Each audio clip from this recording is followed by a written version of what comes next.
All right, welcome to the Practical Wealth Live Client Mastermind. And so today we have a special guest. We have my mentor, Mr. Joe Pantozzi, newly from Vegas, newly PA resident. So I said, well, now you're in the same time zone. I don't want you to have to get up at what, 6 or 7. We can get. He's like, can we do it earlier? Oh, now you want to do earlier. So now, and I still want to do it 6 right. or 7. I know, but I got, hey Latasha, she's in my from A-Town, not A-Town. That's Atlanta. The Oakland, my California people. So I said, no, I got California people, and 7 is bad enough as it is, right? Ms. Perry. So anyway, so what we're going to do, we may ask you some questions. Listen, don't just sit there on your hands. I want you to unmute and ask questions. So, y'all hear from me every week, and you always have to have a bigger brain than yours, right? And so this is my bigger brain. It's Joe. And so Joe, welcome. Good morning. Thanks for joining us this morning. Thank you. Okay, so let's dispel the rumor about me having a bigger brain than Curtis, and I'm going to repeat to you, hopefully many things that I learned from Nelson Nash, and one of the things, and everybody knows who Nelson Nash is. He's a wonderful mentor, and this picture was probably taken when he was in his 50s. I'm not sure. And I met him when he was about 80, when he was about 68 or 67. And Nelson said, I did not create the infinite banking concept. I just discovered it. And so Curtis, the only difference between you and me is I walked through a door before you walked through a door. And now all I see you doing is expanding the vision, expanding the gift, expanding the treasure. And what good is a treasure unless we share it, right? And I, please kick me if I don't say this word 50 times during this hour. Children. Our children have to get this. We have to transmit this to our children. We have to start teaching them and pouring into them with financial literacy, in addition to all the other wisdom and skill and knowledge and love and care, right? We have to impart to them financial literacy at an early age. If your kids are 10 years old and they're not reading this book, they need to start reading it. So I just walked through the door sooner than you did. Okay. And you're going to multiply it way better than I ever could. And hopefully your kids will multiply it better than you ever could.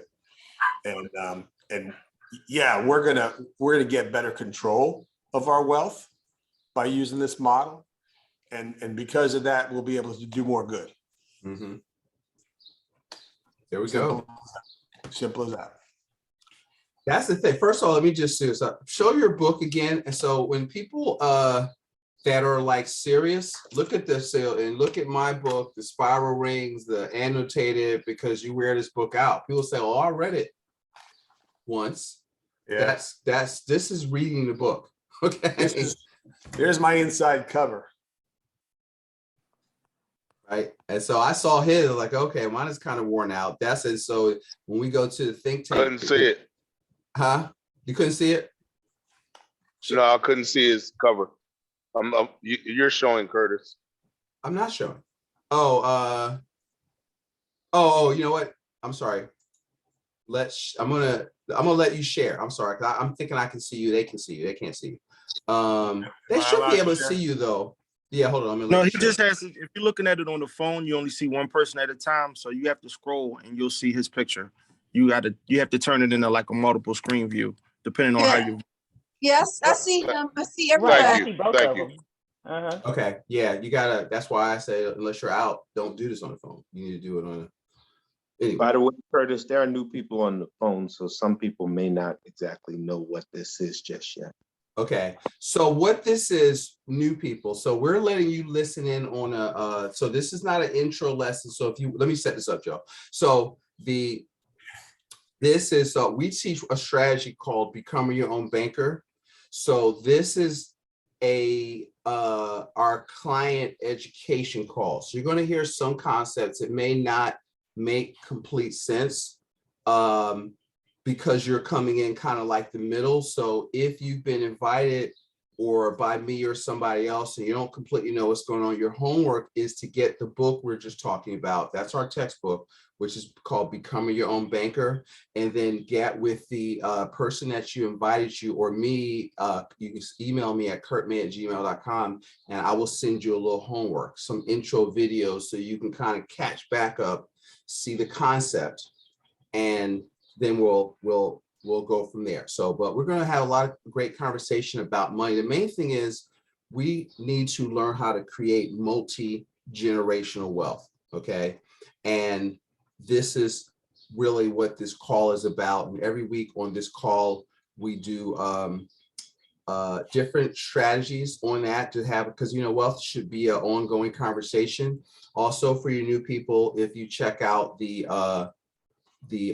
my podcast is called the Practical Wealth Show. And let me just share that real quick. Where is it? Screen one. Oh, never mind. All right, let me see. Practical. Yeah, here it is. So if you're on a phone, you're gonna have to move your screen, but this is the Practical Wealth Show podcast. So our theme is kind of wealth outside of Wall Street. And so we talk about banking, which is capitalizing, building a pool of capital that you control that can move at cost to meet some needs you have. And then a lot of times what we talk about is what to do with that money when you capitalize. So one of the things that we teach, we're not going to go into that today, but what most people think is investing, I call speculating, right? And but we focus on cash flow. And so what you want to do is big, you know, and so when I talk about investing, the 4 asset classes are, I'm not going to go any deeper than this, are business, real estate, paper, and commodities. And banking is where we store our capital. And there's specific reasons behind that. All right. So Joe, that was for the new people, because we have some guests invited that don't know what we do here. So I wanted to set that up. So thank you. And I just gave you the ability to share if you want. Okay, whenever you're ready. I'm ready now.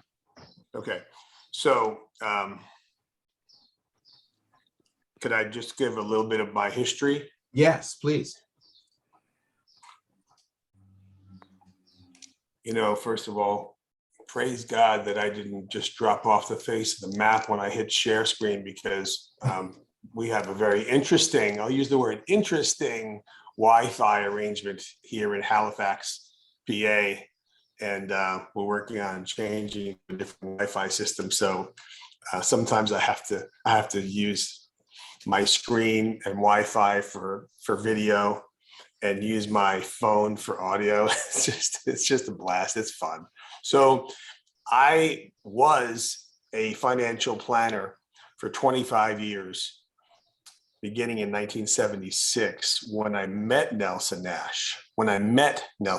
So I had 25 years on my belt of some good thinking and some kind of neutral thinking, some kind of perhaps stale thinking that was connected to investment and insurance companies, teaching me a product that I can go out and sell. And I went out and sold a whole bunch, and I did a whole lot of good. And I believe that most of the work that I did was really good and sincere and authentic.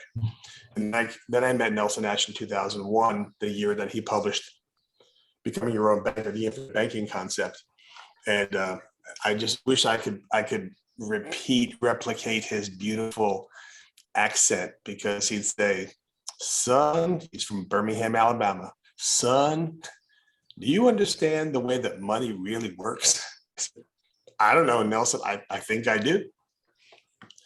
And then he proceeded to take me to the woodshed and teach me some things about money that I had no clue about, that I felt that these gigantic life insurance and investment companies would have taught me, should have taught me in the first 5 years. So I've spent the last 21 years, now I'm in year number 46 of a practice, right? Because you never arrive. You're on a road, you're on a journey. And hopefully, like we said earlier, you're going to take the treasure that you get and you're going to multiply it, you're going to expand it, you're going to use it, you're going to perfect it, you're going to get it better and better and better. And then you're going to teach your kids. Because one of the many problems that we boomers created, people born between 46 and 64, was that we didn't have much inherited money from our parents. It's even funny for me to say inherited money from my parents. You know, my parents were born in the early 1920s. They both finished, they finished 10th grade. Hey, they finished. So, I mean, it was all they could do to keep a roof over our head and feed us and say, hey, you know, hope you make it to college and I hope you can figure it out, which most of us didn't. But I have to share this. This is shared with me by another great mentor, John Savage. And he said, he breaks it down so simply. And for people who are on this call, who are the geniuses, you know that the best thing that a genius can do is practice the basics over and over and over again. And so that's what I do with the people who I have the privilege of mentoring and teaching. And that includes my clients, my family, my colleague agents, and the rest of the general public. There are two types of people in this world, financially speaking: those who spend according to what their needs and lifestyle, and save what's left over. And the other kind of person is the kind of person who saves first and spends afterwards. And when John Savage said this to me in the mid 1980s, probably, he said, now what I'm about to tell you is probably the most important truth you'll ever know about these two groups of people. He says, these people always work for these people. And you know, that is an amazing truth to me. But it didn't really come to fruition. It didn't crystallize in my life until I met Nelson, and he expanded on the why, the most important reason. Why would you want to have wealth? The most important reason to have wealth and build capital is to do good. The more capital you have, the more good you can do. And that's the end of the story. If you're worth $20 billion in the beginning of the story, and you leave the earth worth $20 billion and you didn't do much good with it, well, that's nice. Someone else is going to get the money. The government's going to get a good share of it, and away we go. There's got to be something more than that. So if you want me to scroll through, Chris, at any point, just let me know. Okay. I think this is the basics, and when I share this with people, and this is in the book, this is in Nelson's book. When I share this with people, very few people, if anybody, have disagreed with these general numbers. I know the numbers change from person to person, right? But if you take an average, if there is such a thing as an average American, the average American is spending 5% on the interest on cars, not 5% of their take home on the cars. They're spending 5% of their take home on the interest on cars. And then they're spending another 5% on the interest on credit cards and 25% on the interest on mortgages. Are we in agreement with that, Curtis, or would you like to? No, that's revise fine. that? And then we're trying like crazy, or we think it would be a nice idea for us to save 10%.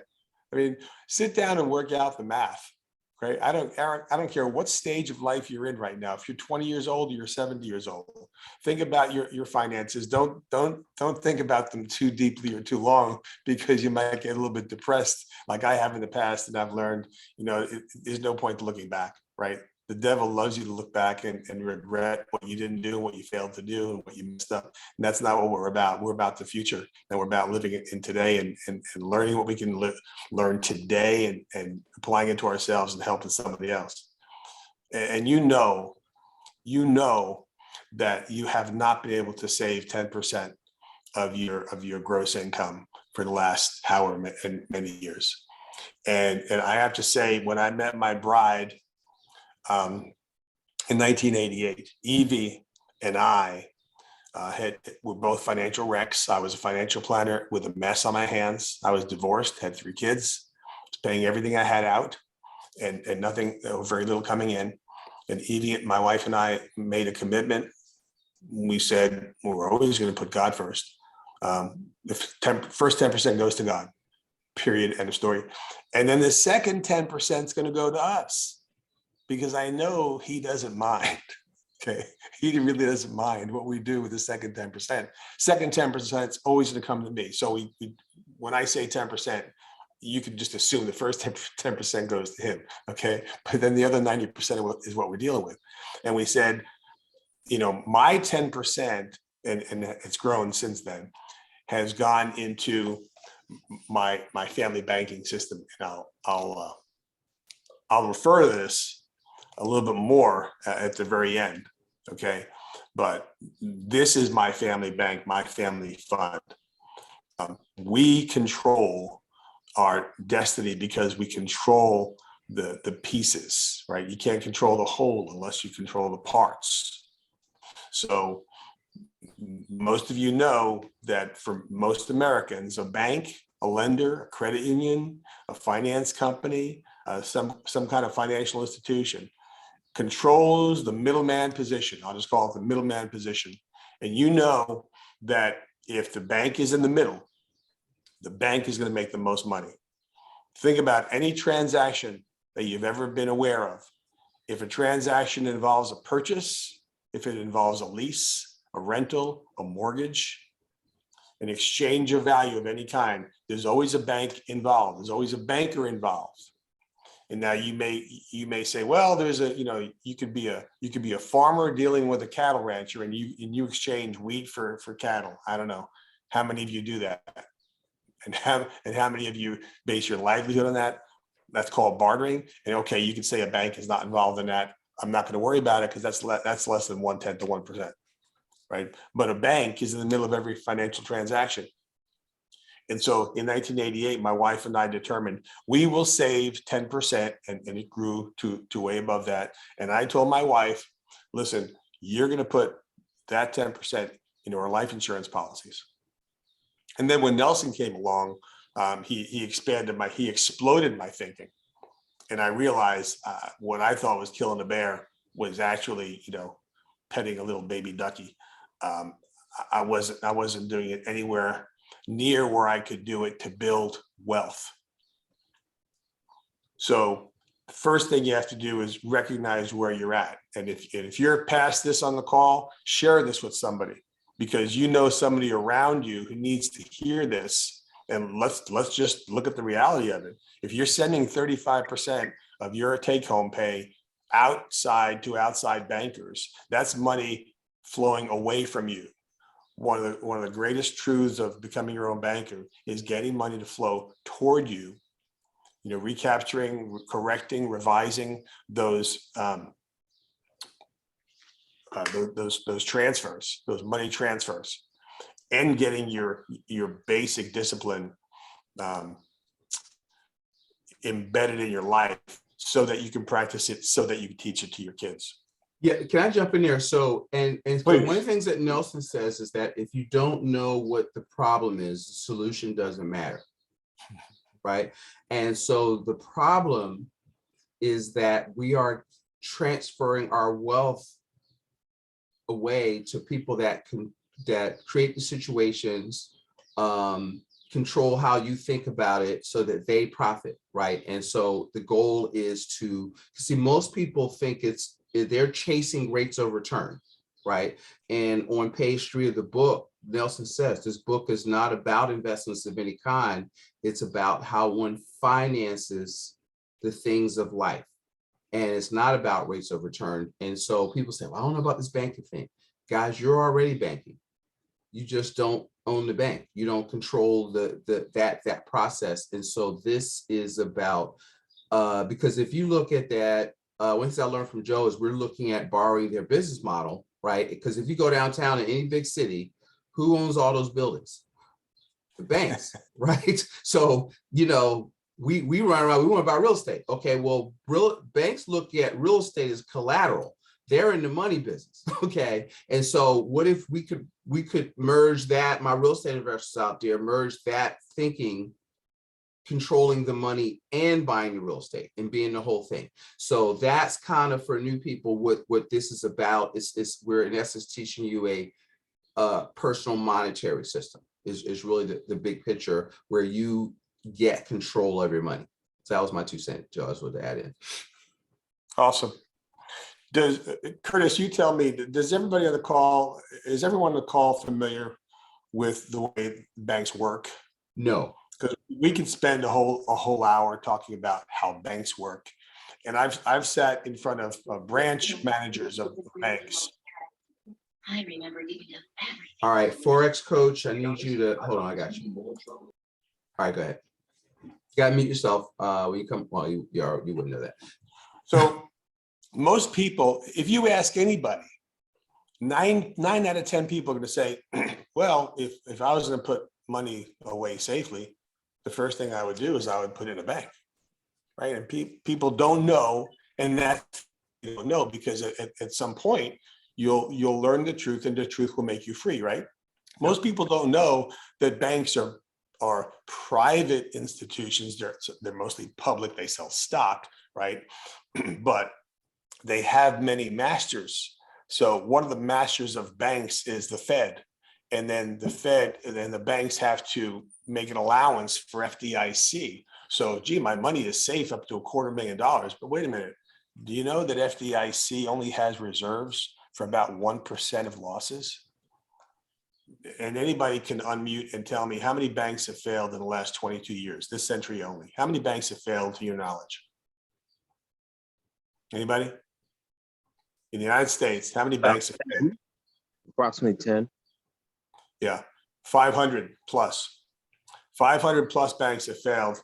I have a printout, which is about 40 pages long. And for dramatic effect, when I did this in front of a classroom, I had the printout taped from page to page to page. So it came out like a 40-page ticker tape. 500 plus banks have failed in this country in this century.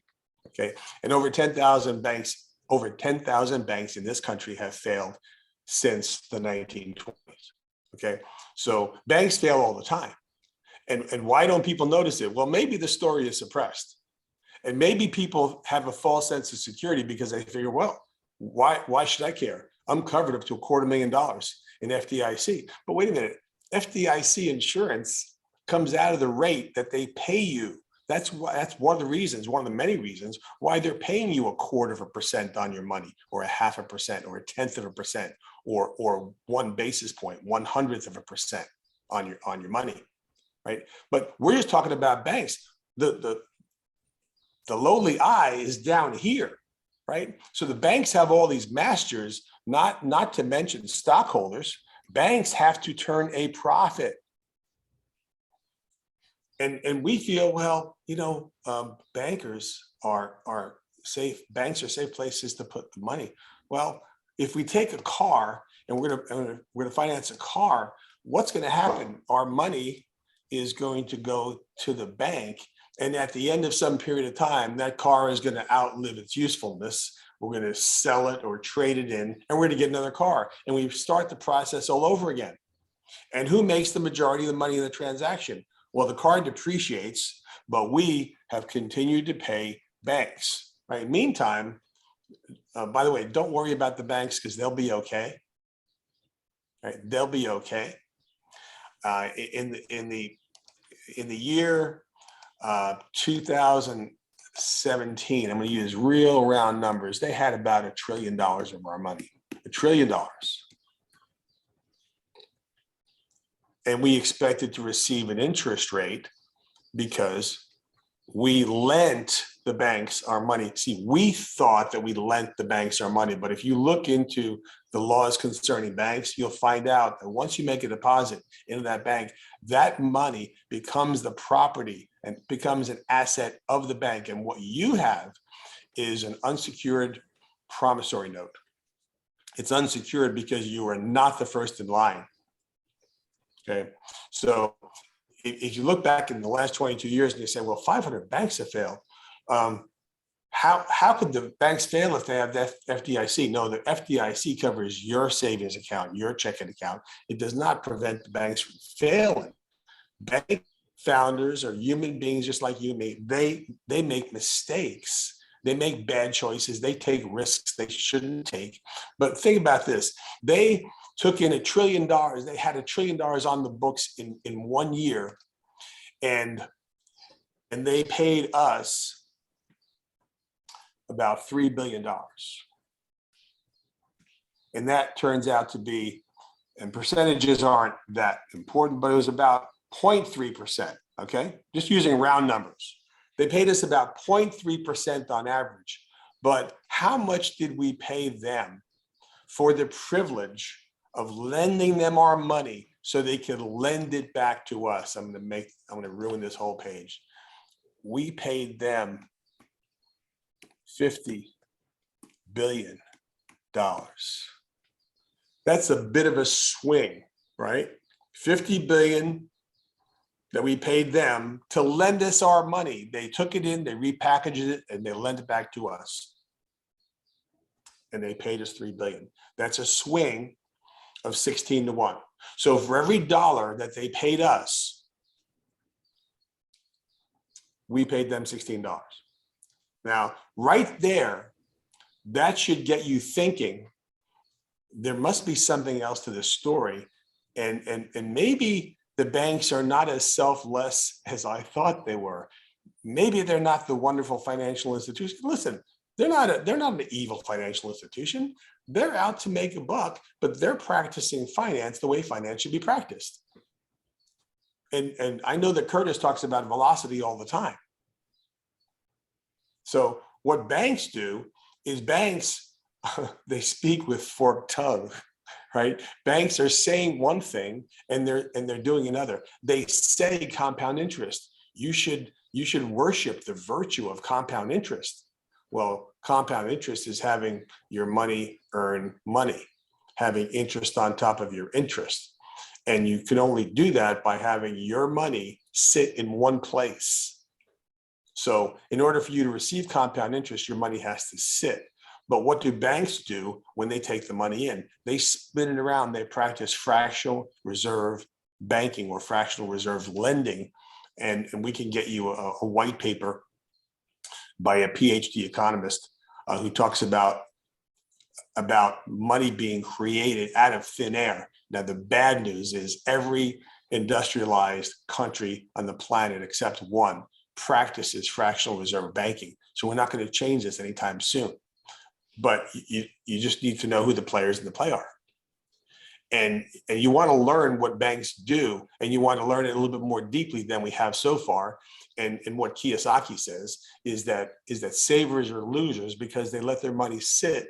And in the past year, if you believe that we've had 8% inflation, I guess we probably have. That means we've lost 8% of our borrowing power, of our spending power.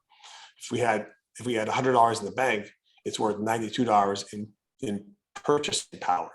So having your money sit is not the highest and best use of your money. What banks do, what entrepreneurs do, what wealthy people do, what the Fortune 500 companies do, and any profitable company is they keep the money moving. If you're a tire store, you have to keep those tires moving. You sell new tires and you import other tires to replenish your supply from your suppliers, your wholesalers, so that you can keep on turning profit, right? The turn.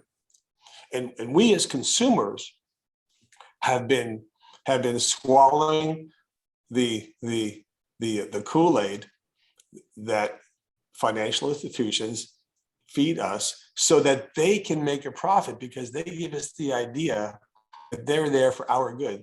No, God bless them. They're there for their good. What they're doing is legal.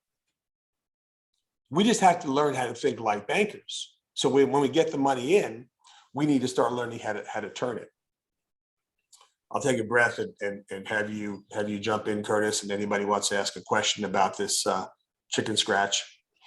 Right. Yeah. No, I think that's awesome because I think that a lot of people don't really understand. Like they think especially some of the newer people on the call, they will.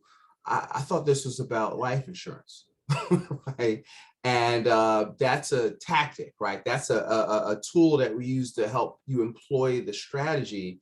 But and I'm so glad you're going over this. There's a lot of thought. There's a lot of economics. There's a lot of philosophy that goes behind the tactic or the implementation that we're trying to. And so in this call, what we try to do is I want you to kind of get behind the curtain a little bit. And why did Nelson figure this out? This was already there, but he thought differently. He studied, he got me studying. Like when I first read his book and I went to, here's the other part of this. See, this is the law. It's deceptively simple. You just have to unlearn what you think you know.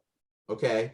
And Nelson taught a 2-day, 10-hour workshop on this stuff. Okay. So you're not going to understand in an hour. Even when I do like a webinar, Intro to Banking, all I'm giving you is a preamble to kind of hope you'll go get the book and keep the conversation going and learn. Because we have 2 roles when it comes to money. And Joe, I'm gonna turn it back over to you. One is to be a producer. You have to make money, okay? And then 2 is stewardship of being, control. Like you can't control Joe, I always tell them the economy at large, but you can control your personal economy, which is your production and consumption as a family unit. And so if you're going to create maximum wealth, you have to create maximum efficiency. So while you're trying to make that little 10%, you're trying to save and invest, do backflips, you're giving 35% of your money away in the form of debt to others, 30% to taxes. And so we say, listen, if you can minimize your losses, you're halfway to the winner's circle. So this is what this is about. So that you got me hyped now. I'm trying my best. No, that's awesome. That's awesome. All right. So you just taught me a new word. It's not the economy, it's the me economy that I should be concerned about it. I love that. That's fantastic. I got to pull that slide back up because when people say I thought this was about life insurance, yeah, it's about life insurance. And what people need to understand is the relationship between banks, the government, the people, Wall Street, the way finance works. And there are financial entertainers out there who will tell you that cash value life insurance is a bad idea. Well, if we trust banks so much, why don't we trust what they do? Because this is an old slide. This 2015 showing the cash surrender value of life insurance owned by banks. And the number currently is above 22 billion, but in 2015, it was 21 billion.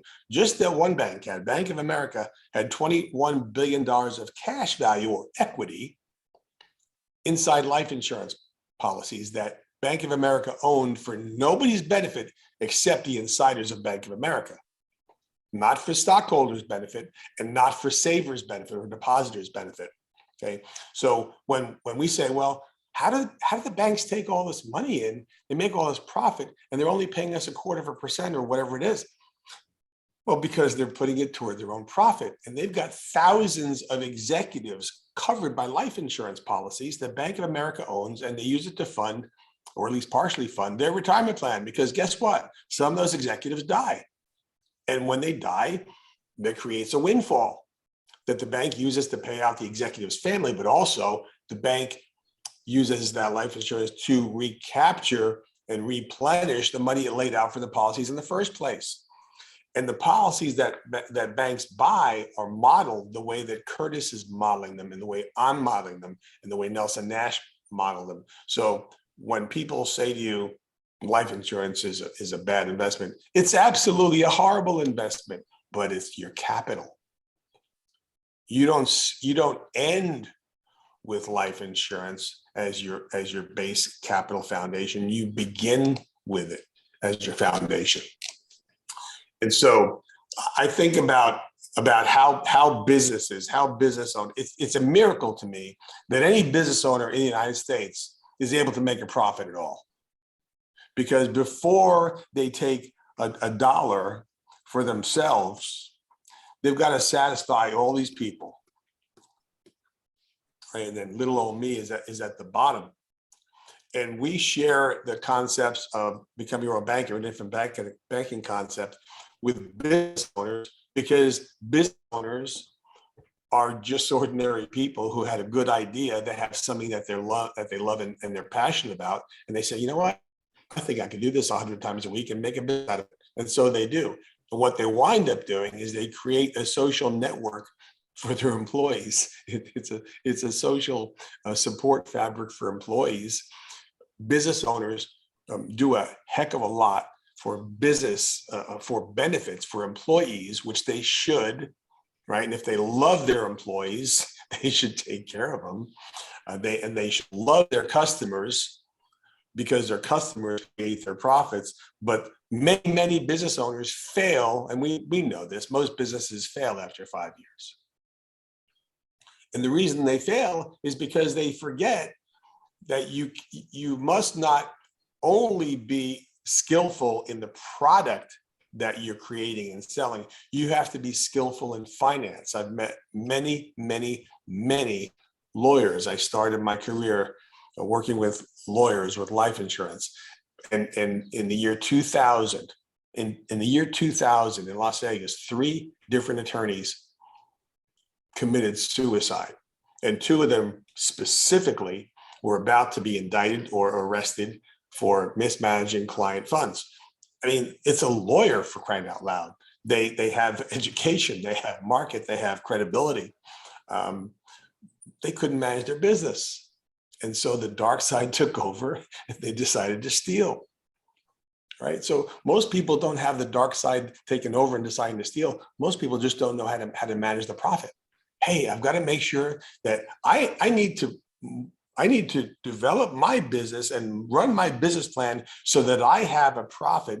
And instead of me being at the bottom, just like my wife and I did in 1988, you got to put yourself at the top of your creditor list.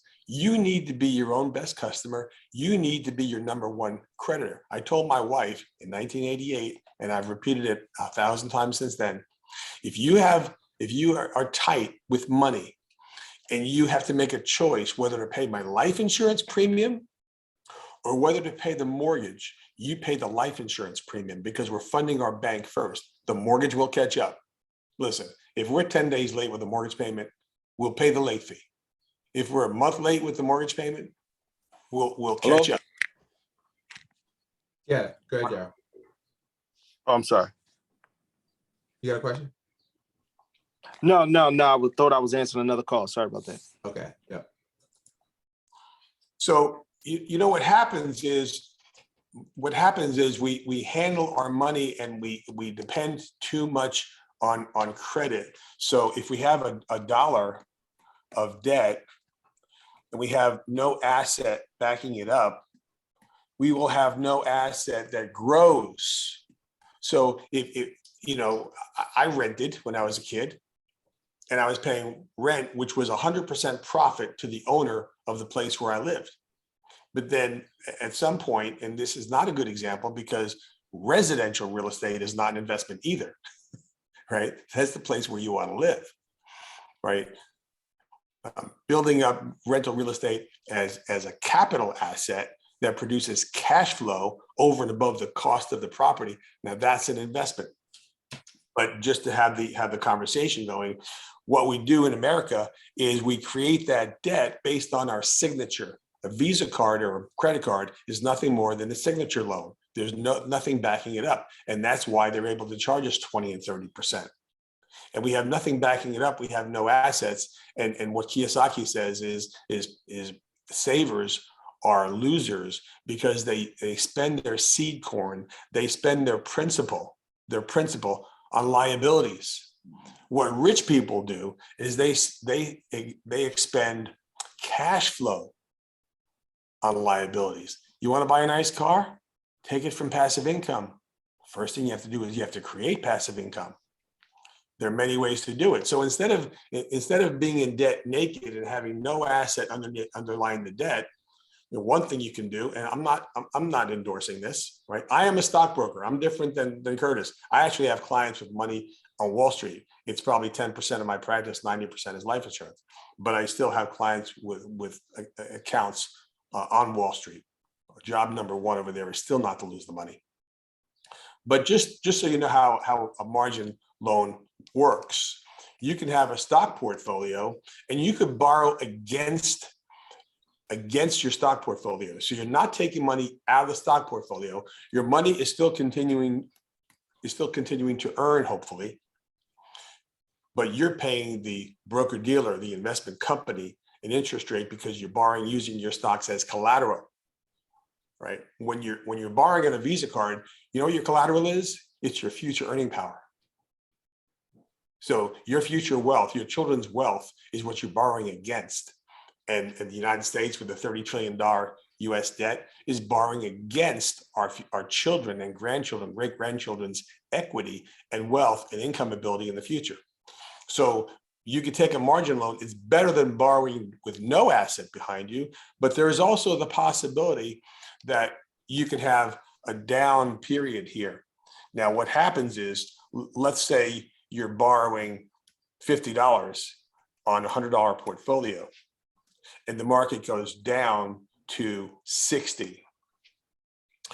What happens is your investment broker wants your percentage to be the same at 50%. So they're going to want you to sell 20 to bring your debt down to $30 instead of 50. And what's going to happen? Who wants to sell at a low point? Nobody does.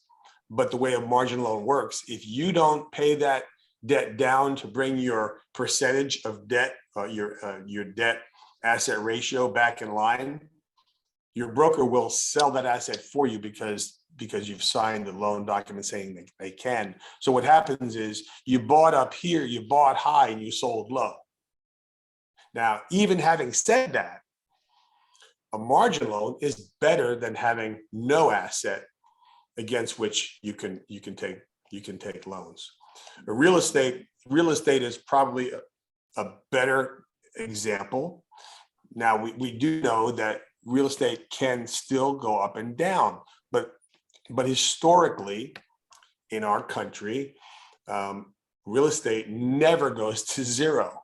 So the image I'm trying to draw here was we typically go from smaller house to larger house in our lives. And hopefully at some point in our life, we will be able to trade up and derive profits. But the point here was when we have real estate, we're not borrowing against our future earnings. We're not borrowing against our signature. We're borrowing using real estate as collateral. And the one really, really good thing about a mortgage against real estate is that the mortgage company cannot go back and adjust your mortgage and require you to pay some of your mortgage down if your house depreciates. That is a benefit that most people don't acknowledge and don't appreciate. That mortgage company is not allowed to go back and recast your loan and make you write a check and lower your mortgage because your house depreciated. But this still represents using an asset against which you can collateralize and take loans. Now, what Kiyosaki is big on is developing a portfolio of real estate using OPM, right? Other people's money. And this is how wealthy people differ from savers. Wealthy people are going to that bank we were talking about. They're borrowing the dollars that you and I are saving in the bank, and they're deploying it to buy real estate, which is a capital asset, so that they can create cash flow based on other people's money.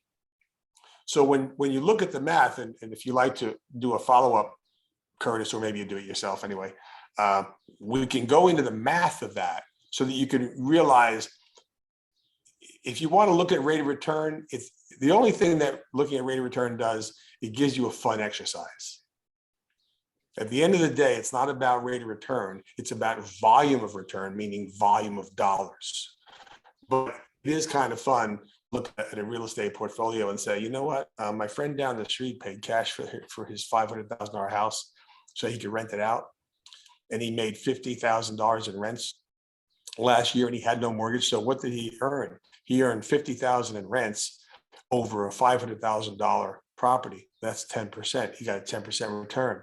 Gee, I got $50,000 rents in rents, and I have debt against the property, and my debt service against the property is only $30,000 a year.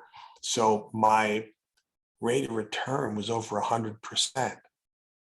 Gee, if people understood rates of return and how fantastic real estate is, if you like real estate, I'm not endorsing it, I don't sell it. This blows the idea of rate of return out the window because you can easily develop over 100% rates of return by using the infinite banking concept.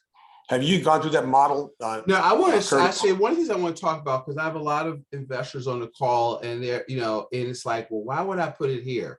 And because they're, the power of leverage of having your money work in two places at the same time. Now have people think, well, it's going to take me a long time to have enough money in here to buy a house cash. Well, that's not your goal, okay? Is to do that. I mean, and if you do that, fine, but that's not the goal, is to wait. You're still stuck in what I call the accumulation theory, and you're not understanding what we're trying to do. So yeah, I really would like to go there. Sure. So, I mean, what you want to do is you want to start creating velocity right away. And what is wrong with starting small? I mean, if Bill Gates started Apple, Bill Gates started Microsoft in a garage 50 years ago or 40 years ago, whenever it was, there is nothing wrong with starting small. So the idea of modeling the policies the way Nelson taught us, modeling the policies the way banks buy policies, is something that can create velocity in the very first year of starting a policy. Because what you want to do is you want to turn those dollars away from other bankers, other lenders, and draw dollars flowing back to you.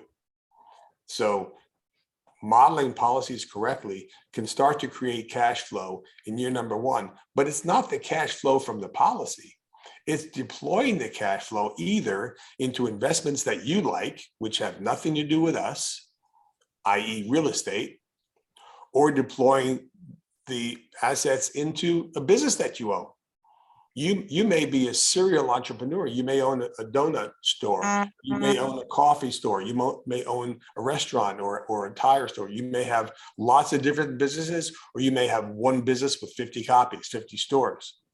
And once you learn that you must develop profit and you must put yourself at the top of the food chain as far as being your own best creditor and controlling your banking system, then you're going to get to the point where, and I just use this, as a graphic, then you're going to get to the point where you'll have,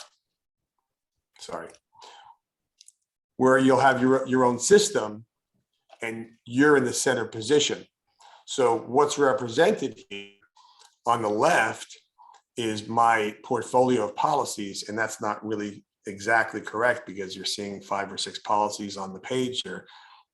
And it's only because I got there sooner.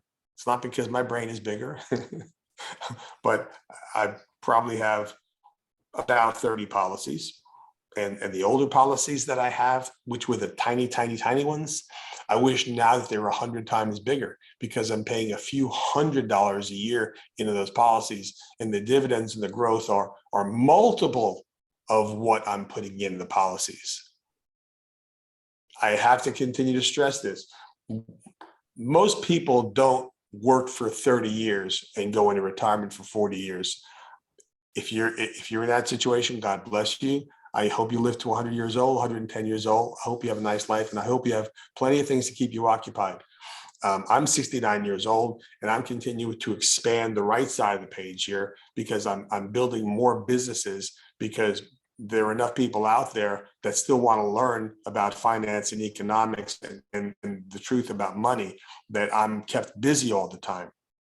So what you see on the right-hand side are some of the businesses that I've opened. There are a few more. I'll have to update the slide, but I have gotten control, for example, of my purchasing of cars. So the first car that I was able to buy after I met Nelson and pay the car dealership cash for it was in 2003. Bought my wife, my beautiful wife, who is an officer of my corporation. So we won't get into taxes about this subject, but if you own a business, you typically can write off the interest, or at least some of the interest, on use of a car in the business. My wife is an officer and she's a licensed financial advisor. So the use of her car was at least partially deductible. So what we did was we bought her 2003 Lexus for $42,000. I paid the dealership cash with it. But now looking at my bank, see, I didn't pay $42,000 plus interest back to some outside bank. I borrowed $42,000 from my family bank, meaning I worked with a financial partner, which is a very generous insurance company that only wants the interest.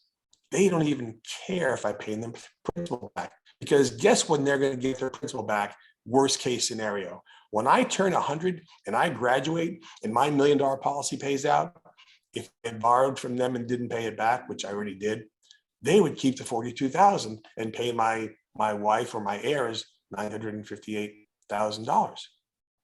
So there's no worry about the insurance company getting their money. That's why where there were 500 banks that failed in the past 20 years, there were no life insurance companies that failed. But people take pride in the fact that they hate insurance companies. Insurance companies are not practicing fractional reserve banking. They're not multiplying the money using smoke and mirrors. They're not creating money out of thin air.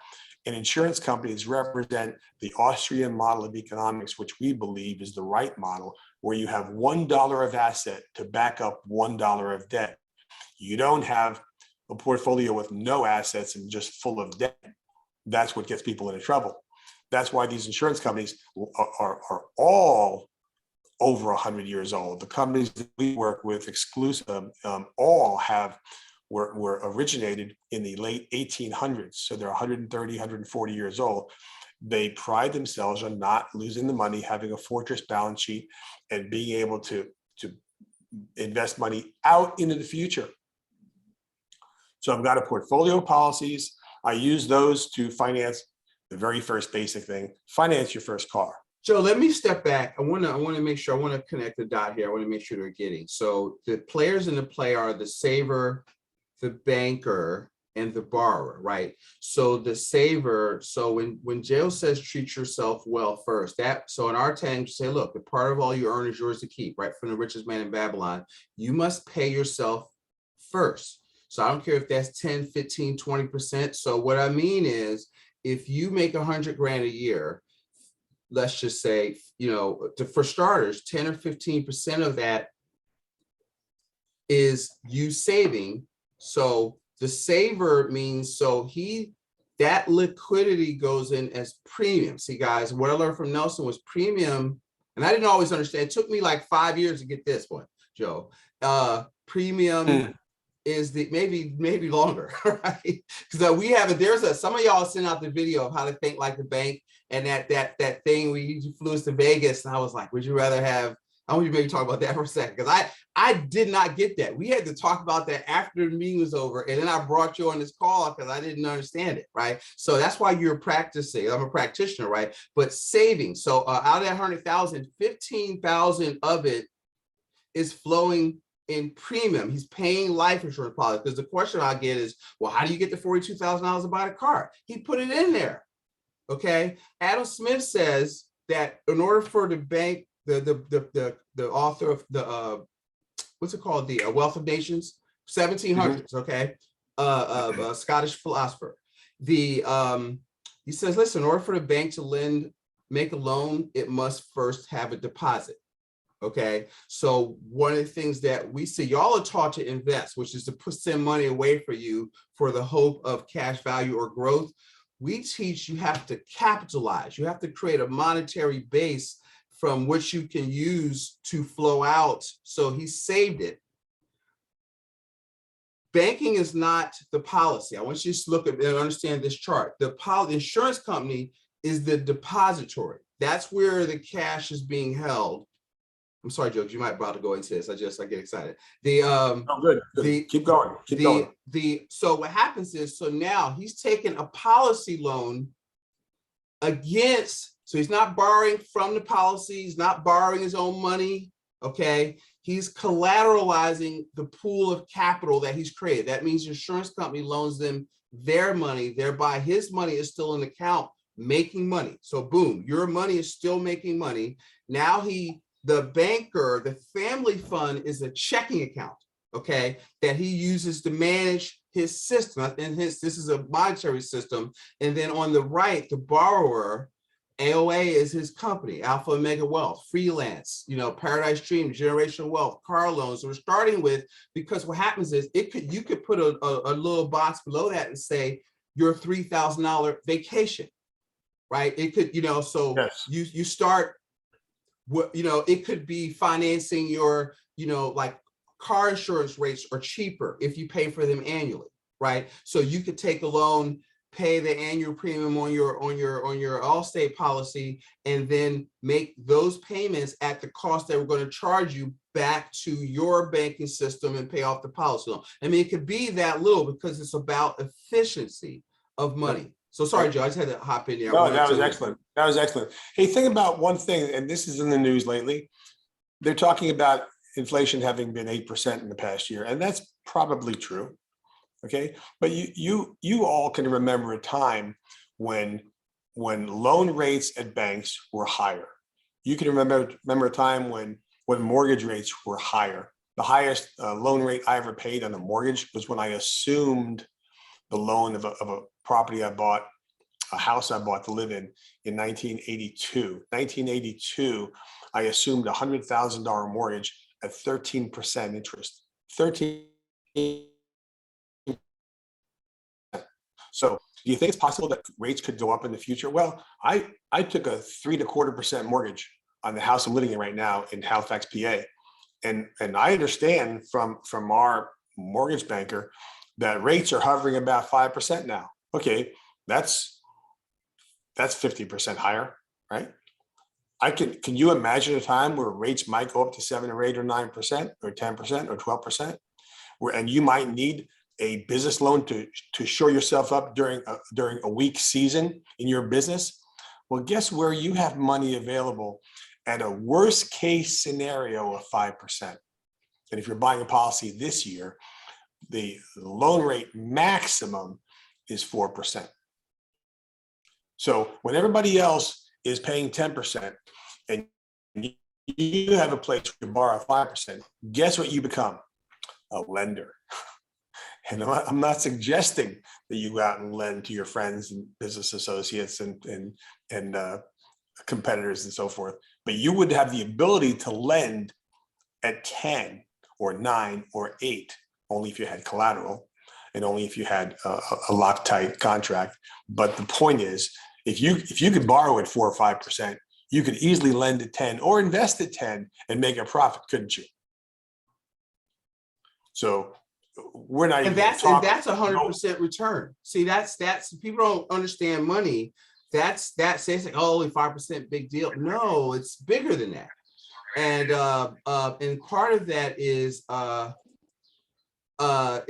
understanding that. So now when you couple that with being able to finance your down payments, or I've got people that have funded this enough where they're literally their own hard money lender, right? They have enough to take, and then they don't have to worry about the they don't get their project done, if it goes over, you're going to pay extra points or fees. Boom, it doesn't matter because you own the bank. And you So control it. my point there was, if you have this policy for 30 years, you have a guaranteed source of capital with a capped loan rate of either 5 or 4%. I don't know of any other place on the planet where you have a guarantee of borrowing money at 5%, no matter how far in the future, because of that one contract that you own. Now, I've got multiple contracts, so my loan rates are different for each policy, but they're all hovering around 5%. I mean, that is a component of a business, the accessibility to capital, that that the rate won't kill you. Right? If the rate's going to be 12%, you're not borrowing the money. Anyway, I need to sign off, but I appreciate your having me on, Curtis. And if I can be of help, if I can participate again, hopefully we can have more back and forth, because one mistake I make is talking too much and not allowing for Q&A. So I apologize.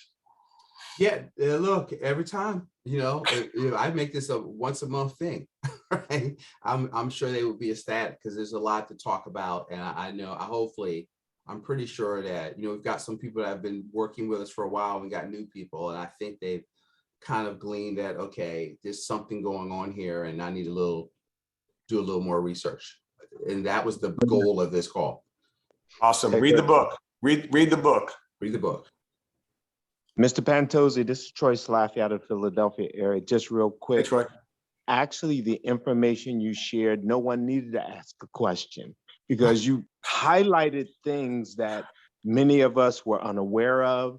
Many of us needed to come up to open our minds to want more. So I appreciate you. Thank you so very much for taking out the time. Curtis, thank you for inviting him. Turn it back over to you, sir. All right. Thank you. Very nice of you.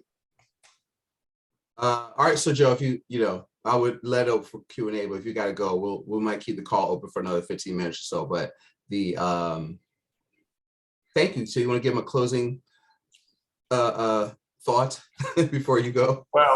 Well, I guess I should say, for the first 15 or 20 years of my being in my career, I did not have a mentor. I by the grace of God, I struggled through. I found mentors, and they may not have been mentors I saw and met with every week, but there were people like, John Savage, who I maybe read about. I saw him on occasion. I listened to those little cassette tapes that we used to have, and I would find a way to find the information and get wisdom and get understanding and follow someone's leadership. And the same applies to the idea of banking. If you want to go this alone, 50 years from now, I guarantee you'll get it. But if you want to walk alongside someone who has been doing it for a number of years, who has practiced it at a very high level, then walk alongside Curtis, and you'll propel yourself into the future that you want to create. So it only makes sense that you would want to work with a mentor, with a coach, with a facilitator, with a teacher. Someone who knows what he's doing, someone who has heart, someone who has integrity, and someone who cares about you. And that's why Curtis and I associate, because I hope that he sees that in me, and I absolutely see that in him. And we're here to help you, no matter what you want to achieve. You want to do good for yourself, for your family, for your business, for your future, for your posterity, for customers, for the community. I mean, we have a lot of work ahead of us in this community. And so it'd be great to continue to work together and share ideas, because we learn from you as much as you learn from us, and we appreciate that. So thank you, Curtis. I appreciate you. All right. Thank you so much, Joe. Listen, have a great weekend. I know you got a lot of stuff going on out there. Still new to the area. And loving it. Loving it. All right. We're heading to Hershey right now. Oh, nice. Okay. Have fun. Yeah. Hey, Joe, this is Carl. Joe, this is Carl Banks. I'm in Harrisburg. Welcome to the area. Hey, Carl. Yeah, love to meet you sometime. I'm in Harrisburg a couple times a week. Yeah, Okay. Yeah, good Awesome. stuff. We definitely have to have lunch or something. good, please. Yeah, I'd love that. Thank you. Okay, All right, guys, sir. All right, take take care. care. Thank you. Bye. Thanks, Joe. All right, guys. That was so. I'm gonna. It's 11:08. So we'll talk for another 5-8 minutes or so. Any insights or questions? So now I've been working with Joe about 4 or 5 years, and I met him in Scottsdale at a conference for advisors that specialize in whole life. And I had been doing this for 6 years or so before I met him, but I thought I had not peaked. I felt like I didn't know enough, and I didn't know how to, like, I could not talk about what he just talked about there. I could just show, okay, hey, how much can you save a month? And I would just design the policies. I didn't know to show how to show people how to manage them and how to pay the loans back. And we would talk, and over probably 2, maybe the third meeting, I was like, well, we started to explore how we could work together. And then since then, my knowledge has grown exponentially. Because you've got to have a bigger brain. You've got to study this stuff because it's your money. But if you're studying this stuff and your peers, your business owners, your investors aren't, if you can control the banking function, which is Nelson's second book, which I recommend, is Building Your Warehouse of Wealth. So it's all wealth has got to be stored somewhere. So you can store it in a joint account with the Treasury Department, a 401k, who's basically what it is. You can store it in a free contract with other free people, i.e. a life insurance company in an entity that predates the IRS by over 100 years, okay, where you can use it without using it. Meaning you're using your funds as collateral. You can leverage your collateral to go buy real estate, expand your business, to go on vacation, to pay for tuition, to whatever you can think of. That's why it's called infinite banking, and pay it back with interest. So if I take a loan, the insurance card charges me 5%, I pay all my loans back at 10 or 12, thereby forcing more capital into my policy, building my capital base. Okay.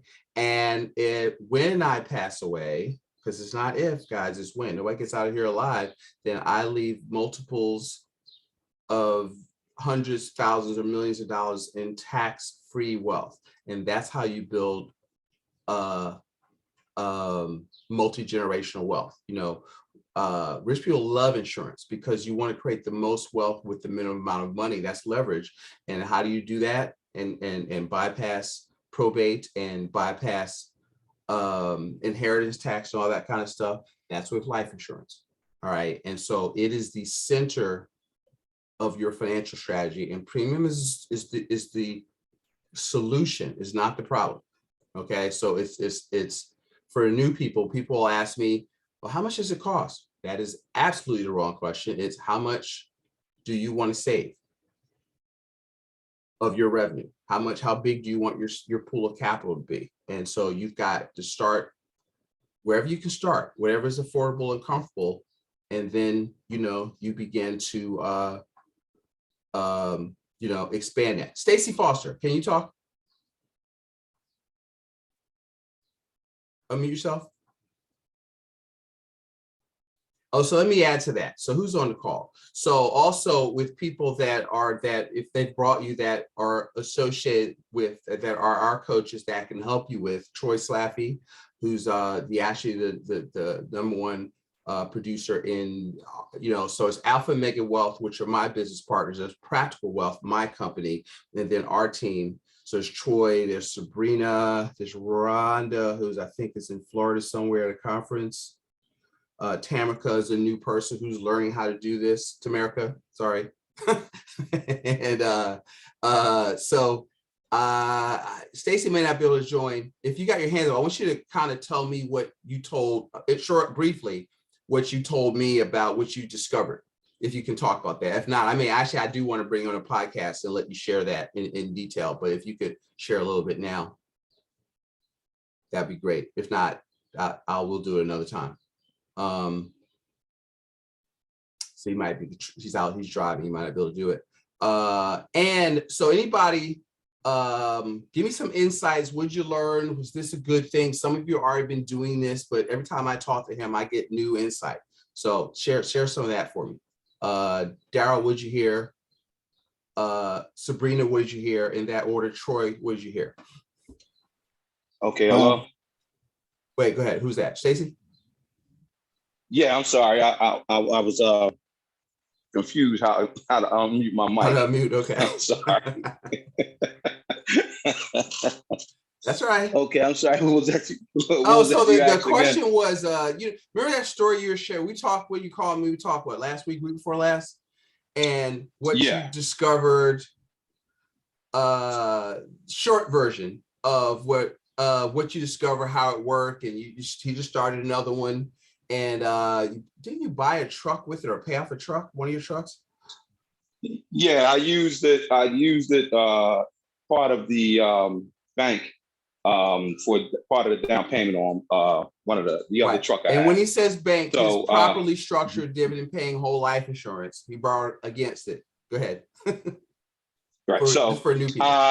As I was real quick, as I was stating with Curtis and Troy, have a kind of a blessing and a curse in the fact that if you come to me with something and I half understand it and I have a wherewithal to kind of get involved with it, I will. And then I'm like, okay, I'll figure it out as I go along. So it was brought to my attention when I was looking to borrow money or use a credit card to pay, use some of the money down payment for the truck. Troy had brought to my attention that, why are you borrowing that money from a credit card or something? You had the money for it. And I was like, what do you mean? He's like, your policy. There's a bank attached to it. Like, and again, like I said, I didn't grasp the understanding of what I actually had. So I was just, my concept of what I've always done and is that if I'm paying for something, like for instance, my first truck, the note on it was $1,000 a month, $1,031 a month. When I paid the truck off, I kept paying it to myself. I just figured if I screw up all my money on the year, at least I'll be sitting on $12,000. But then I figured, I need to have life insurance for my family. But I had no idea that I went into an infinite banking policy. And even then, in conversation with another friend of mine who told me that he was speaking about the guy Ramsey, and the Ramsey guy is always speaking against these policies, but he don't understand. I totally got it after a minute that he doesn't understand what he's talking about. So they kept saying, my buddy saying, well, you don't get your family doesn't get the bank, doesn't get access to the bank. And as I'm looking over the paperwork for the second policy that I started noticing that, wait a minute, as my bank is growing, so is the death benefit on my policy. And I'm like, man, they're matching up. Wait a minute, my family actually does get this, because as long as I'm making my payments, and even if I don't pay it back, the bank is just going to say what he just said on the phone call. The bank's going to say, not the bank, but the insurance company say, oh, no problem. You have $1 million and you have $1 million and you borrow 40 grand from or 50 grand from, we'll just take it from the back end, when it's time to pay out because you passed, we'll just take it back from them.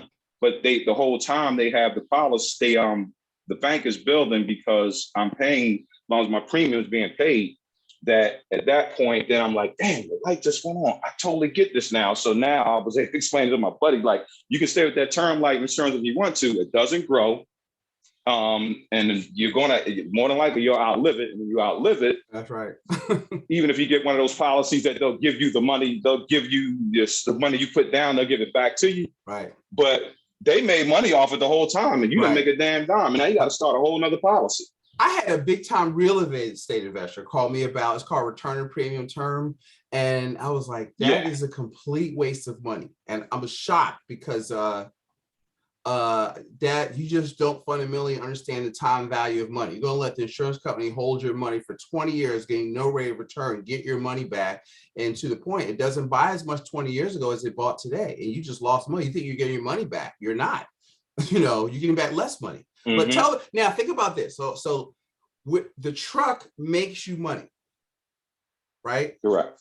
So now, Mhm. so you still have, you took a loan against your savings, right, to acquire an asset that generates cash flow, right? So now his money Correct. is still in the policy earning 3-4%, right? He's bought in, because see what people look at is they look at the policy, right? But they don't look at the ROI on the asset he bought that's generating him new money. And so do you see that? And that's was part of one of the dots that connected for you, because now you have this asset, you've got out working for you that's generating money, and that money pays back the loan. Correct. Yeah. Right? Just like if you were financed from any Mhm. other bank. The difference is Stacy now owns part of the banking process. And as he continues to capitalize, he'll be able to take control over more and more of the banking function. So now all of that profitability is staying within his kingdom. And Curtis, the amazing thing with Stacy is Stacy, once he really gets it, he makes sure that the people that he loved gets it. So he started a policy for his granddaughter. He's getting his son and daughters to start policies. He's getting his sisters, different people that he's connected to, because now he's seeing the value. And so the value adds value not only to his personal economy, but for the kingdom economy, meaning his family, loved ones, friends, and everything. So I'm super excited for him that he finally got it. And now he's finally reading the book, Become Your Own Banker. Right. Right. So then it's going to grow exponentially, right? And so, but I appreciate you had the, so sometimes, a lot of people don't believe me. They don't believe me until they take their first policy loan, and then it's like, oh, wow, that was easy. I should have put more money in. Yeah, you should have. Okay, but that's all right. It's you got to start where you can start. But you want to if you want to buy $100,000 house cash in 5 years, well, guess what? I mean, how would you get in there? Well, if you were just saving it, you had to save in a bank account, money market account, whatever, $25,000 a year for 4 years. Well, there's no magic. You got to save the money. We just giving you a superior place to store cash that, and we can guarantee every year, let me show you this one thing, and we're going to calculate. I'm going to share real quick. Troy, say something. I'm pull this up. What are your thoughts of what you saw today? I loved it. The me economy thing, I love that. Okay. And one of the things that he said that I thought was really profound: begin with life insurance as the foundation of your personal me economy. Loved it. And also, a lot of times we get these credit cards and we spend, and we don't realize that those credit cards are actually, dealing with our future earnings. We're paying off credit cards with future earnings, not present day. And so that was another key concept. And then he talked about the volume of dollars and that build within the policy, because when you actually build the policy and then you use that, you're going dollar for dollar versus, buying things with your future earnings. So, and then, how you just mentioned about, how to think like a bank, that's one key concept. If we really grasp it, it would make a major difference in our lives. I know last April when I fell sick and I was out of it, I know you remember when I called and I was like, Curtis, help. I do.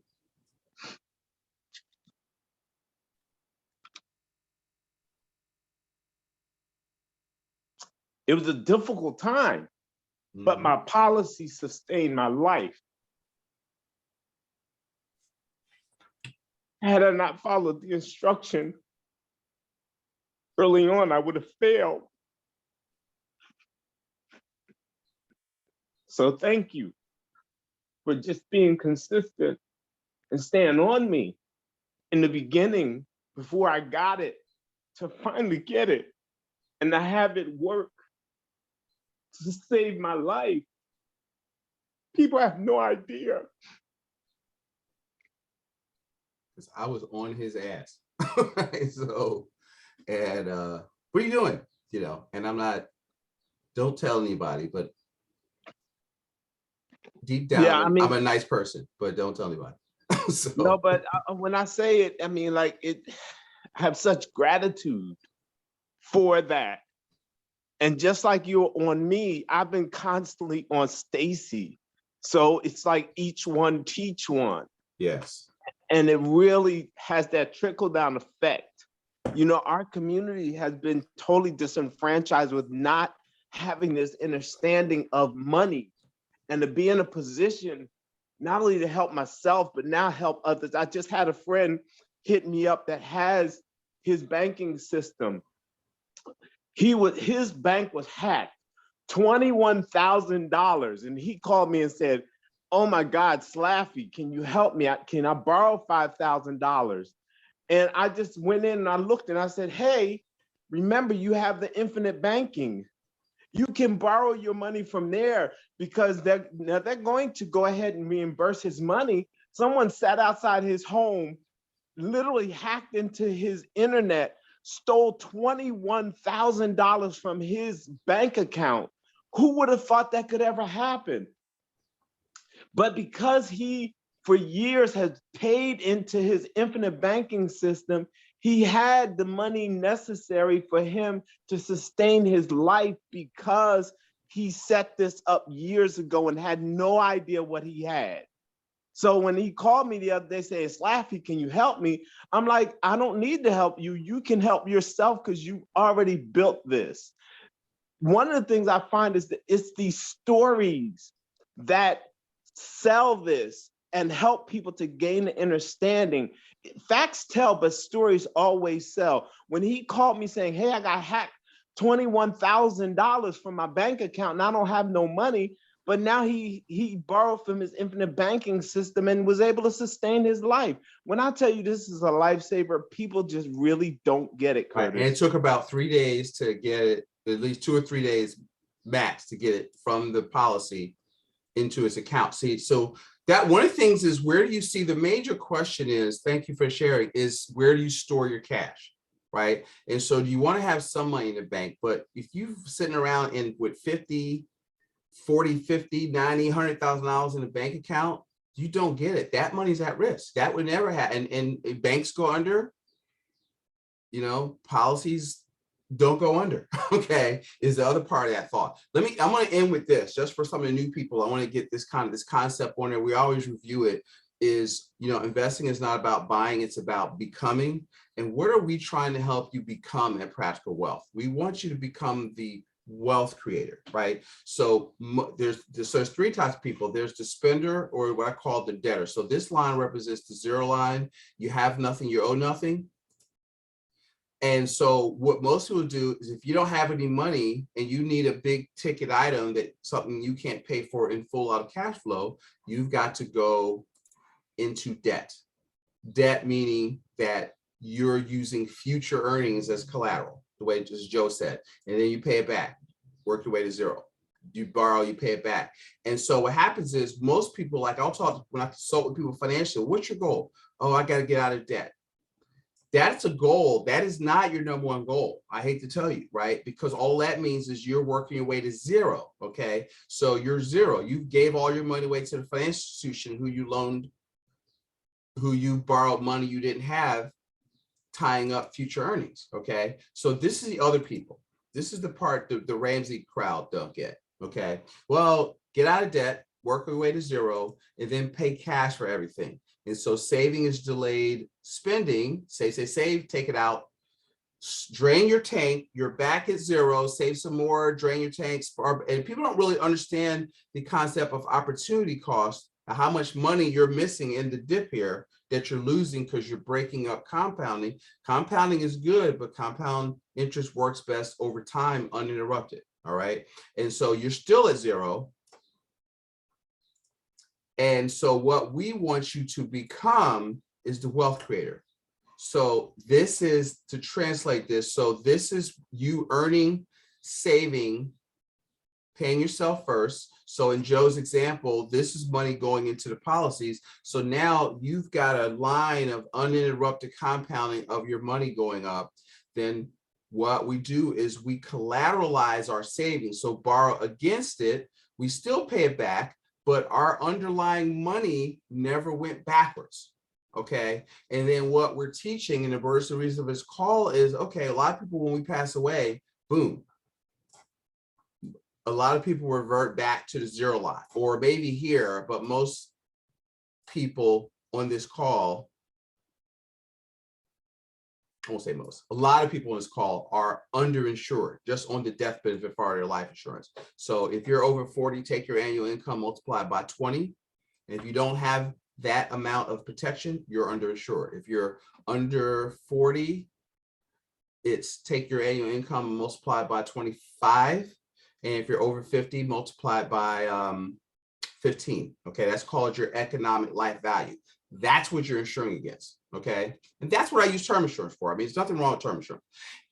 But what happens is, what we want to be able to do is sustain that. Okay, so you have to teach that. We have to teach this to our kids. This is Joe is talking about, so that this pattern still keeps going, and this is how you leave multi-generational wealth. It says in the Bible, wise men leave inheritance to their children's children.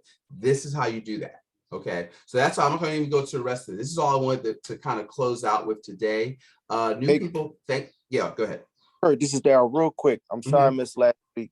I know we got inflation coming, and a lot of times that affects rates. Are the policy rates going to go up in relation to inflation? You know, at some point, will we be getting 6 or 7 or 8% on a policy? No. It's a contract. So your contractual rate is 4%. So it doesn't matter. Forward, if I were to open up another policy, are those numbers different now than they were? No. Okay. Yeah, no, insurance doesn't work that way. So even when people say, what's my rate of return? Insurance is based on actuarial science. It's not based on the stock market. It's not based on any of the other things of how you understand money. That's why I say, so why can't I say, I can guarantee, if I could guarantee you that this wealth creator line is the bottom, like underneath everything you do, I could guarantee that every year economically you'll be better off than you were the year before. Is that the type of plan that you'd like to pursue? Because it's a contractual guarantee. It's not based on rates of return. This is why we like whole life versus what a lot of people talk about, universal life, or my rate of return is high. It doesn't matter. It's not about rates of return. Okay. It's about, I got people on here that make infinite returns on their real estate, that are making 15, 20, 30% cash on cash returns. Now, some new people don't even really know how to do real estate math yet. And so one of the things that I try to do when I work with our investors is, I have a workshop called Master Your Money Now and Master Real Estate Later, because you've got to understand that aspect of it, of why would you fund this? Because if you can stop it here first and then loan it back out, then you have your money working in two different places. And the power of that and what that does, it seriously, I don't have time to go over that today, but it grows your internal rate. But you just got to get yourself in the thing. So, because right now, let's say real estate investors, your rent is going into somebody's bank. You collect your rent. So why not put that rent or your profits in an entity that you own and control? That's all we're saying. Yeah. One key thing though is, as markets shift and the insurance company does better, our dividends go up. Yes. So that is the one key component that people miss, is that increase may not be reflective in your base rate, but that the increase of the dividend can make a huge difference. And so let's talk about that. Okay, you brought that up. So what is a dividend? A dividend is a return of capital. So what happens is life insurance, there's two types of insurance companies. We'll insurance 101 is there stock companies, which are beholden to the shareholders. The profits and the dividends go to the shareholders. Okay. We use mutual companies, which are nonprofits. So when insurance companies are very conservative, okay, and they create velocity, fortress balance sheet. I studied that, heard listen to Jamie Dimon, the president of JP Morgan. He has a bank, he had a white paper out for bankers called the fortress balance sheet. You know, so Curtis being super nerd, I found it and studied it, right? So I was on the phone with the person that runs my primary company's emeritus, $35 billion. So when I tell y'all that, okay, in typical personal finance, they teach buy and hold, dollar cost average, get out of debt, max out your 401k, buy term investor difference. Let me tell you, they don't do none of that stuff. Okay, it's all velocity. They buy businesses, it's spread, they make money off of their products that they sell. I mean, and so we've got to learn to do what they do. That my whole thing we're talking about is stop doing what you're being told to do and study people with money and do what they do. Because I guarantee you, if you're successfully clues, don't take my word for it, what they do and what you do are literally 180 degrees different. Okay, but here's the key: is investing is not about buying something; it's about becoming, and becoming is be, then do, then have. It's work. Okay, and most people don't want to do the work. And if you don't want to do the work of learning about how money works, do not call me. Okay, because that's I don't have the energy for that. But if you want to learn how to get control of your money, I'm a good person, and people that work with me are our team. Their goal is work optional income. So let me finish on the dividends. Dividends are when the company does well. If rates go up, that means their portfolio is going up, and if their mortality stays the same, meaning the death claims they pay out, they pay the salaries. That surplus comes back to us in the form of dividends. So if their portfolio does better, they share that with us, and that comes to us in cash, right? We cash, meaning we use the cash to buy more savings or more cash value, but it grows the performance of your policy. So the policy allows you to create velocity through simultaneous use. See, because when it's in, see, if it's in an annuity or if it's in a stock, it's locked up. And so it's sitting. You can't create velocity if your money is just sitting around. So what happens is, even if, let's say, oh, I think I need to buy gold or I can buy Bitcoin. All right, well, take a policy loan, go buy Bitcoin. Take a policy. A lot of people take policy loans and buy gold. Okay, if that's where you think the economy is going. The point is that your money's not locked up. You can say, all right, listen, you call them up. You know, with one of the companies that we use, you can get 15,000 and with a phone call. You didn't have to do paperwork. Okay, and then they'll wire it to whatever account you want, and then they'll do your thing. And now, let's say it's gold, you pay yourself back. Let me collect my language. You pay back the policy loan with interest, and now, are you not on your own gold standard? You own the bank. See, because I don't want to end the Fed. Let's just, because you're not going to end the Fed, but you can be the Fed, which means you can control your banking system, and you can be on your own gold standard, if that's what you care to do, where you have real assets backing your money and real property backing your money. That's why we say it's really a conversation about understanding economics and how money works. If you will stay with us long enough, this is the stuff, because Nelson said, listen, if you know what's going on, you'll know what to do. So yes, inflation is, 7.5. And people, we talked about last week, I'm not going to go into today, is that's what you're seeing in higher prices is not inflation. Okay, that's the result of inflation. Monetary inflation is inflation. To inflate means to increase. And so when they print money, they're increasing the supply of money, right? So if you've got a lot of money chasing the same goods, well, now everybody's got all this money. So you all, just like you see what happens with housing. So now housing prices are going up. People want these houses in Florida and wherever, and they're bidding up the price. That's because you have a lot of liquidity floating around. And if you want this thing, you're bidding up the price. That is the result of monetary inflation. See, so you got to be able to follow the bouncing ball. That's why Nelson said, if you don't know the problem, the solution doesn't matter. So there's a lot of of the problem. So now if my money's, let's say the policy is earning 3-4%, yes, but I can access my money and go buy something that makes 30% and still have my money making money. Okay. And that's the point. You can be nimble. You have the number one problem I see when I work with clients, guys, is lack of capital, lack of access to capital. And so people say, well, lack of, borrowing, oh, I need to get my credit so I can borrow money. But see, if you're borrowing money and you don't have any money and you work, the first problem is why don't you have any damn money? Okay. And you work. Okay. And so, because what you got to do is you got to make money. You got to pay yourself first. We call that the green tank. So now if you borrow money, which is a future earnings, but I would argue, let's put your house in here too, is that this person is not in debt. They have liabilities, but they have more assets than they have liabilities. Therefore, you're not in debt. Now you're in debt when you have more liabilities than you have assets. So if you've got a house, and so, oh, I got a house, my house is worth 250, I got a mortgage of 175. You're not in debt. You have a liability, right? And so paying off your house does not make you richer. It just gives your money to the financial institution faster, understanding that wealth for us comes on focusing on our asset column, yellow tank.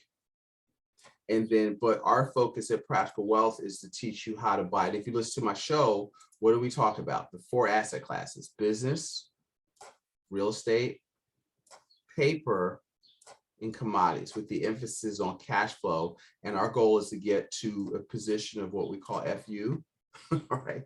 And we call it the path to FU, which is passive income twice your expenses. So you have enough assets that throw off passive income where you can maintain your current lifestyle in the future like you live today without labor, without your labor. That's what we're working for. And our goal is to do that in 10 years or less, okay?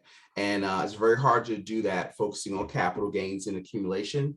So you have to have your focus on, I'm storing liquidity and I'm using my liquidity to buy assets that generate cash flow.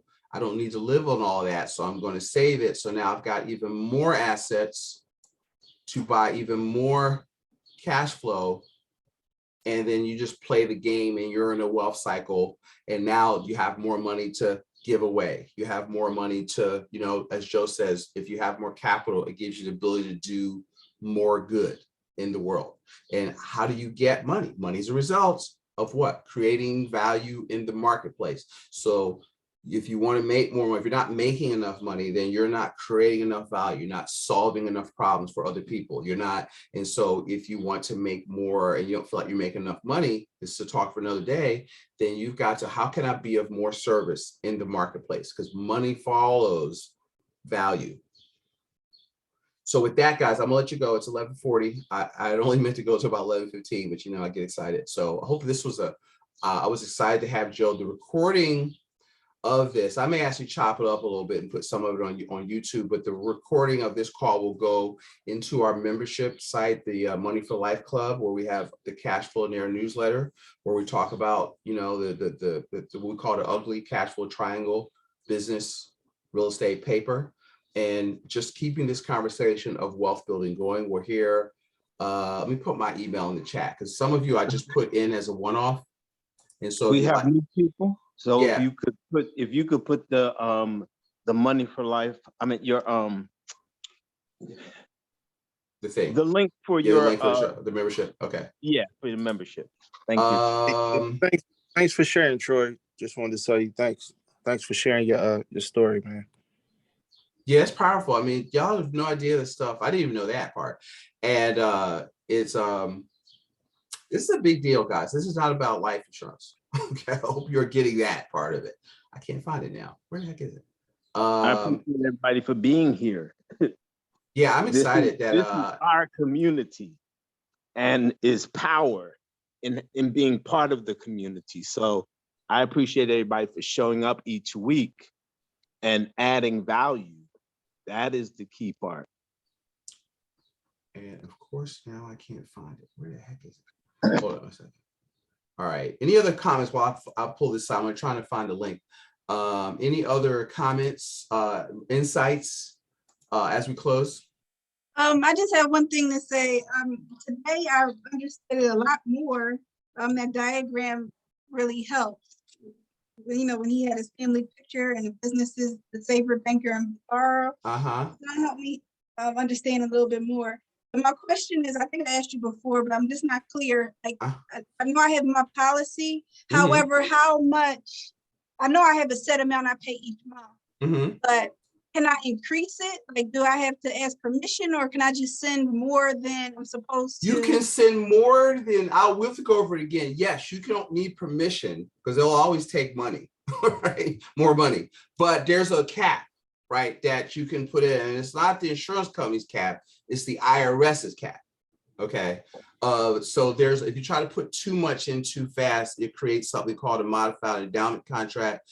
But meaning I structured yours to hold more money than you're putting it in. So you can definitely put more money in, and then I've crafted it. So that's what the term insurance is for, right? So when we do the term allows you, so once you are filling up the one we set up and you have more money, or you do a cash out and you got 30, 40, $50,000 of liquidity, what do I do with it? Well, we fill up the bucket you already got, and then we can convert the term to hold the new money. Does that make sense? Yes. Convert the term to hold.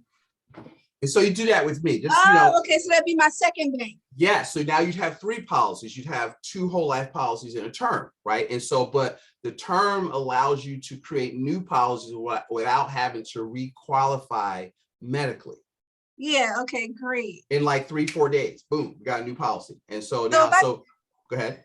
So if I did a cash out refi like on a house, should I put like the big bulk proceeds into the bank, into this bank, or? Probably, yes. That's what Janelle does. Okay. And then I say that because you follow her, right? You know what I'm talking about. Yeah. So then when when I use my check to buy something, I'm just paying basically my own policy back. Okay. So sure. So let's say, so remember the diagram, right? So it goes into policy. Policies is you're deciding that you're going to store your liquidity with the insurance company as opposed to in the bank earning point nothing, right? Then you would take a policy loan. So in your terms, because you do profit first, I use the profit account as the place where I pay myself off my gross revenue. And then so let's say you did your 3-month distribution. I pay the paid up additions from your profit account until that bucket's full. So if your cash flow is growing and you still have more money, that's the time to convert. And then what happens is you get a lump sum. You want to, because remember so I'm saying this to Meg, I know Meg, she just profit first, right? Have you read Profit First for Real Estate Investors yet? Yes. I just finished that, right? We haven't talked about that, okay? And because you see a lot of the other little intricacies in that for what you do, right? And so, but just remember, the policy is the profit account, okay? I mean, remember how you in the book you stave it, pay yourself first from her rent. So what Ming does, she pays herself a percentage of her revenues off her rents into the profit account, right? And now what you do is when you do that transfer, then out of the profit account, I transfer that capital to my whole life policies into the savings side, or if they're mature, all of it's pretty much going to cash value, right? Now it's sitting there till I need it. Then I take a policy loan, right? So now, and put it back in the bank, but my money is still in the policy. So let's say I just borrowed 10 grand to pay taxes, right? So I had the money because I had the tax account, but I said, nope, I'm going to pay all, I had a policy loan outstanding. So I'm going to put this in there. I'm going to pay it off. I'm going to take a policy loan. Now I pay the taxes, but now, so they're happy, but don't I still have my money? Yes. And then how do I pay back the loan? With my future revenue from my next quarterly distribution. Okay.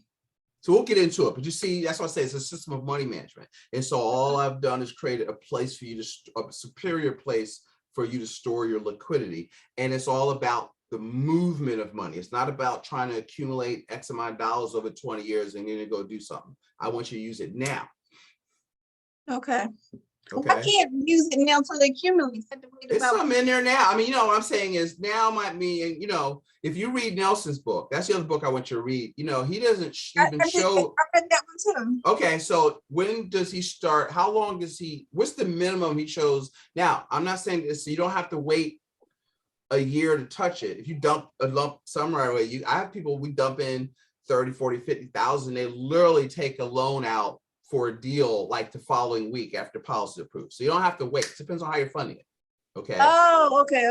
Okay. So let's say you're doing yours monthly, but you could pay it off. You could pay it off. You could borrow against it and go do something. And then now you don't have a premium payment because you already paid for it. So you would just set up a payment plan back into the plan. Okay. See, so that's why I sent you the message out, Ming. I need you on this call. so if nothing else, that was worth it for me to make sure that to help you keep the light bulbs going on, because you're brilliant. Yeah, you're already a really successful investor, and this is going to make you even more profitable. Okay. Trust me, Curtis, I got you. So Curtis got you. And so I'm gonna try to get. So how many of y'all like to have Joe back on? If I could get him on once a month, would that be cool? Yeah, he was I would good. love that. Yeah, so I'm gonna work on that. And so yeah, I see where I get this from. I don't, I have no original thoughts. I just try to get around people smarter than me. Hey, but Kurt, I mean, I will say your delivery is good, man. I mean, it's good to have your mentor on, but you're doing a good job as well. Well, thank you. I'm trying out this humility thing. So it's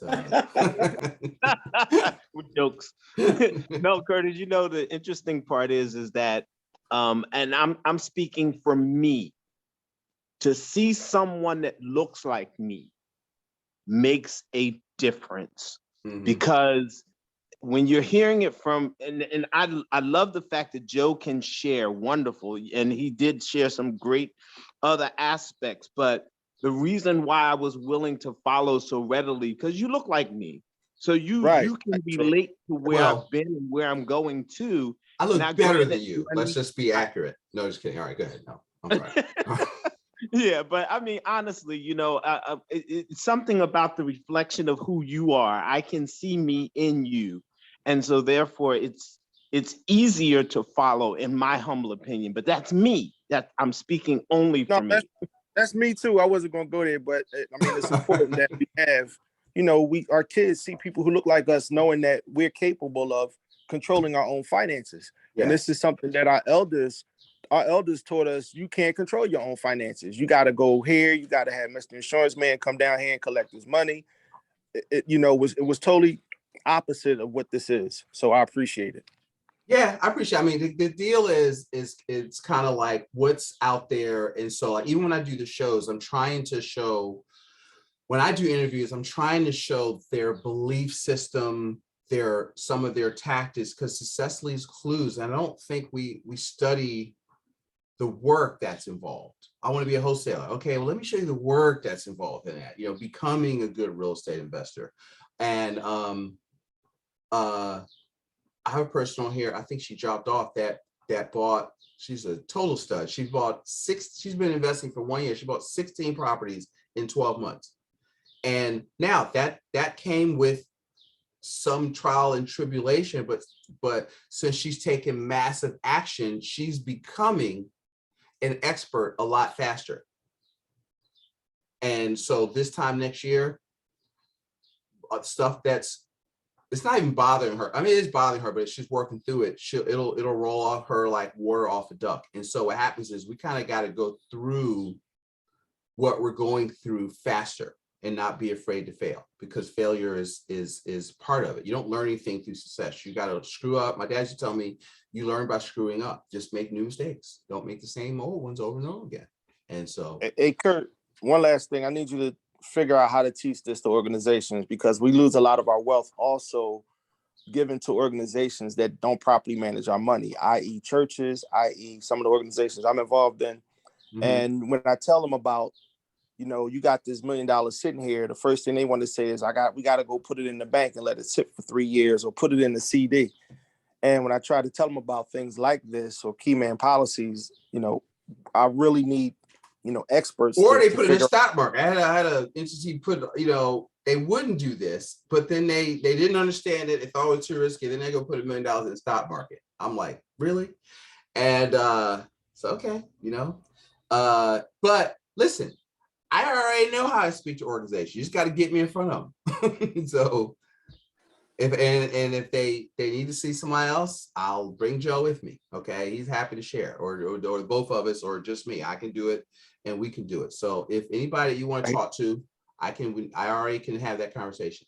I'd love to, because I think it's important that we take care of the organizations that are important to us. If they're not optimizing, it's all about optimization. It's not about doing things different. It's about optimizing the resources that you have already. But Dal, that would be awesome. Just that's my vision. We're all on the same page. You know that, right? So that's good stuff. Anybody else before we go? All right, guys. I have a question. Yeah. Sorry, I'm new and I don't know much, but I was trying to listen in. Mhm. So I have a question about, if you have a plan, I mean, you know, if you're able to get a plan and accumulate a lot or enough money, you know, maybe a few $1 million or so, could you give somebody a loan so that you can like give them like a hard money loan type of thing, short term, Yes. off of your own policy? Mm-hmm. I do. I have clients do it now. Their businesses. I mean, they were already doing private lending, and they had you know, about $100,000 out, and they were using. He initially was using like self-directed IRAs, and he was loaning money to that. And then I said, listen, I showed him how the strategy worked that Joe put out there. And so what we did was we created a policy where when the money came in, we created a policy so that money could flow into the paid up additions of the life insurance. So within 90 days, we had $100,000 in the policy. And then that January, he had new loans, and he started flowing it back out to private lenders. You know, he's getting the money at 5. He's earning 4 on the contract that we set up. And then he was getting, you know, anywhere from 9 to 15% loaning it out to private lenders, and you know, monthly payments or at the end of the term. And that's, you know, 80, 90, 100% return. So because people think, well, if I loan money at 5 and I get 10 next week, remind me, and I'll show you those numbers. I could go off and I want to go on another tangent, but people don't really understand the power of banking, you know, the power of financing. But Alexis, you can start with, I had somebody that we started with for 5,000, right? And she's doing maybe $300 a month. But she had a little bit to dump in, and then opportunity came up that a person, let me see, 2 people. She had a friend of hers that was working pretty steadily, but had some setback. This as well. She actually, yeah, it was about 6 years. She loaned her $6,000, charged her 12%, wrote up a promissory note. The girl paid her bi-weekly. Okay. And within about 4 months, I said, look, just make sure you have some security that if she don't pay you back, you know, you have a means to go after the money.